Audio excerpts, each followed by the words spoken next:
Assalamualaikum sixth class. How are you all? Hope you are all fine. It's me, Miss Sabah Naseem.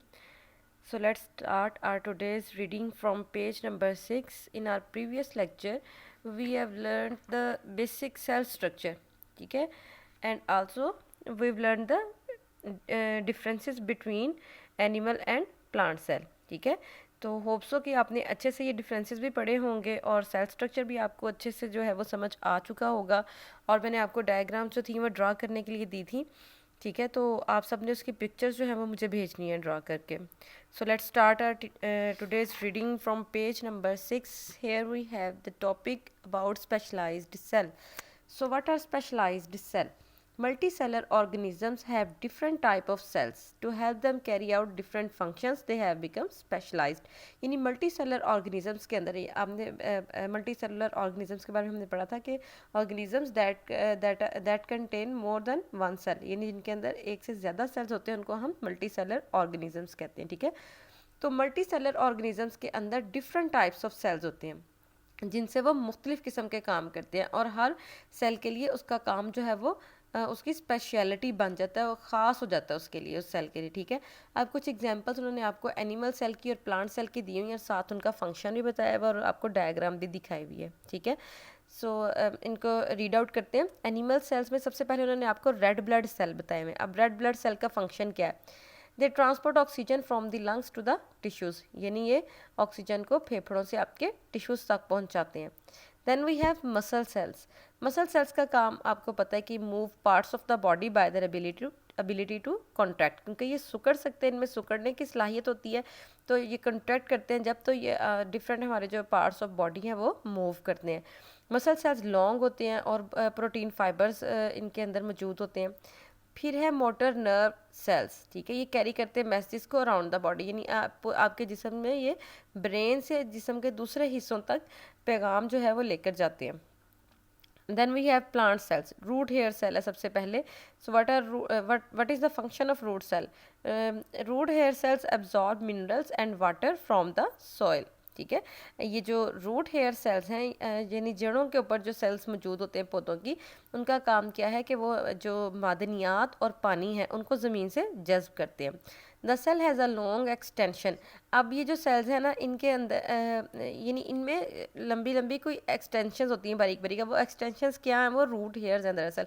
अक्सर आपने देखा होगा roots के ऊपर छोटे छोटे बाल होते हैं। ठीक है, तो उनको हम क्या कहते हैं कि ये लॉन्ग एक्सटेंशन है रूट हेयर सेल की, यानी रूट हेयर है। अब उनकी रूट हेयर की वजह से क्या होता है? They increase the surface area for the absorption of materials, यानी ये जो उन्होंने पानी और मिनरल्स को एब्जॉर्ब करना है ना, तो रूट हेयर्स की वजह से ये एब्जॉर्प्शन का जो एरिया ना प्लांट का वो बढ़ जाता है।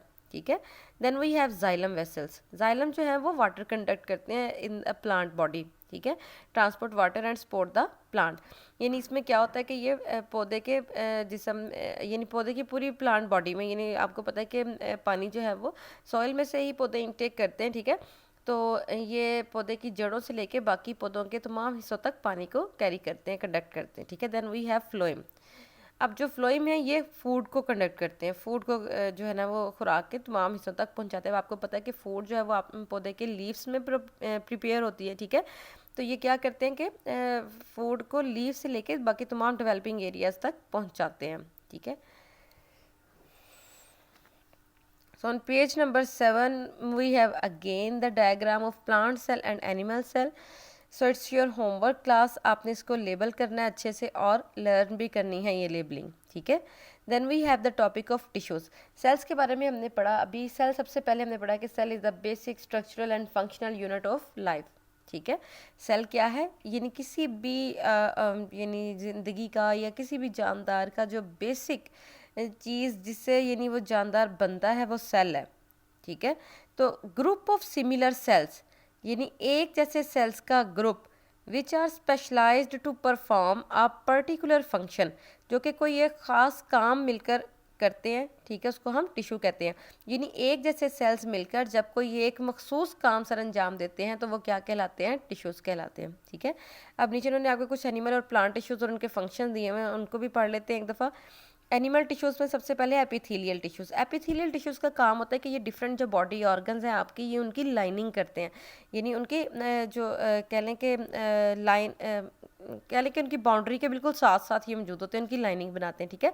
Lines tube such as the gut, यानी जो आपकी आंत ये खुराक की नाली है, ठीक है, ये उसकी लाइनिंग करते हैं और कवर्स करते हैं सरफेसेस को सच एज द स्किन वगैरह, ठीक है। उसके बाद है कनेक्टिव टिश्यूज़। कनेक्टिव टिश्यूज़ जैसे कि इनके नाम से ही पता है, कनेक्शन यानी ये जोड़ते हैं, कनेक्ट करते हैं, ठीक है।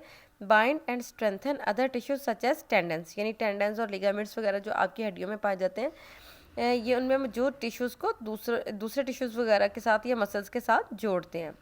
Then we have blood tissues, transport substances around the body and defends against diseases, ठीक है। ब्लड का काम क्या है कि ये जो न्यूट्रिएंट्स वगैरह हैं या ऑक्सीजन वगैरह है, ये इसको पूरे जिस्म में ट्रांसपोर्ट करते हैं, ठीक है। इसके अलावा हमें बीमारियों के खिलाफ भी बचाते हैं। Then we have skeletal tissues. अब स्केलेटल टिश्यू का काम ही सपोर्ट करना है और प्रोटेक्ट करना है जो भी इंटरनल ऑर्गन्स हैं आपके, और इसके अलावा स्केलेटल टिश्यूज़ की वजह से ही हमारी बॉडी जो है वो मूव करती है। Then we have nervous tissue.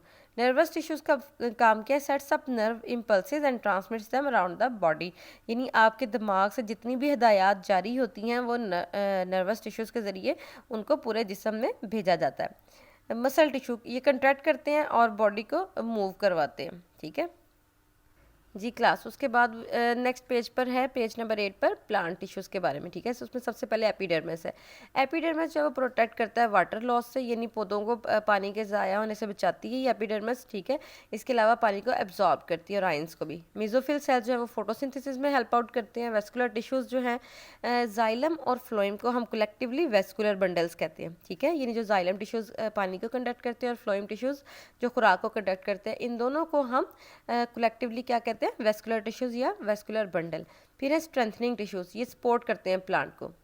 उसके बाद ये रिमेंबर अंडरस्टैंड है, इसमें उन्होंने आपको टाइप ऑफ टिश्यूज़ बताए हुए हैं और फंक्शन बताया, उनका आपने बताना है, या फंक्शन बताया हुआ तो आपने बताना है कि वो किस टाइप के टिश्यू हैं। तो ये एपिथेलियल टिश्यूज़ के बारे में भी हमने पढ़ा है कि ये क्या करते हैं, ये बॉडी की आउटसाइड को कवर करते हैं, ठीक है। तो हम क्या लिखेंगे, it covers the outside of the body. फिर उन्होंने फंक्शन बताया हुआ फोटोसिंथेसिस, तो ये हमने अभी ऊपर पढ़ा है कि मेन फंक्शन फोटोसिंथेसिस, तो ये कौन से प्लांट टिश्यू का है, मेसोफिल का, तो हम इधर लिख देंगे टाइप ऑफ टिश्यू में मेसोफिल। फिर एपिडर्मिस है, एपिडर्मिस का हमने पढ़ा अभी कि प्रोटेक्ट करता है अगेंस्ट वाटर लॉस, ठीक है। नर्वस टिश्यूज़ है, ये सेटअप करते हैं नर्व इम्पल्सेस को and transmit them around the body. तो यहाँ तक रीडिंग में आने वाले तमाम वर्ड्स मीनिंग्स आपने अच्छे से लर्न करने, सारे कॉन्सेप्ट्स अच्छे से लर्न करने हैं जी। तो पेज नंबर 13 पे ये आपके वर्ड्स टू लर्न में न्यूक्लियस और वैक्यूल का जो कॉन्सेप्ट है वो आज आपने याद करना है। हमने पढ़ा न्यूक्लियस के बारे में कि एक डेंस राउंड रीजन है जो कि कंट्रोल करता है होल वर्किंग ऑफ सेल को, इसे हम कंट्रोल सेंटर भी कहते हैं। वैक्यूल क्या है, वो स्पेस फील्ड जिसके अंदर फ्लूइड भरा हुआ होता है सेल में, ठीक है जी। तो स्टूडेंट्स नोट से हमने क्वेश्चन नंबर 4 जो है रिकॉल वाला और क्वेश्चन नंबर 5 जो है वो आज हम पढ़ेंगे, ठीक है। So question number 4 is what is the function of cell membrane का काम क्या है। The function of cell membrane is to protect the integrity of the interior of cell by allowing certain substances into the cell while keeping outer substances out. यानी हमने पढ़ा था कि ये बहुत से मटेरियल्स की एंट्री और एग्जिट को कंट्रोल करता है, यानी जिन सेल्स के अंदर जिन अज्जा की जिन मटेरियल्स की ज़रूरत होती है उनको अंदर आने की इजाज़त देता है, और जिनको जिनकी अंदर ज़रूरत नहीं होती उन मटेरियल्स को अंदर एंटर होने से रोकता है। इसके अलावा सेकंड फंक्शन है, it also serves as a base of attachment for the cytoskeleton in some organism. कुछ जानदारों में ये साइटोस्केलेटन को जुड़ने की जगह देता है।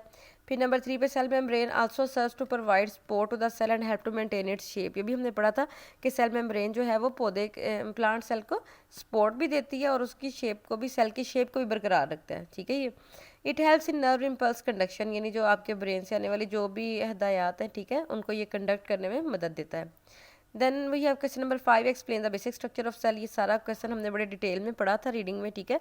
तो आपने इसको अच्छे से पढ़ना, सारी डेफिनेशंस आपको याद होनी चाहिए, पूरा क्वेश्चन आप इसको पढ़ें और अच्छे से आपने ये दोनों क्वेश्चन याद करने हैं। सारी रीडिंग आपने अच्छे से याद करनी है, क्वेश्चन आंसर भी अच्छे से याद करने हैं। Thank you so much.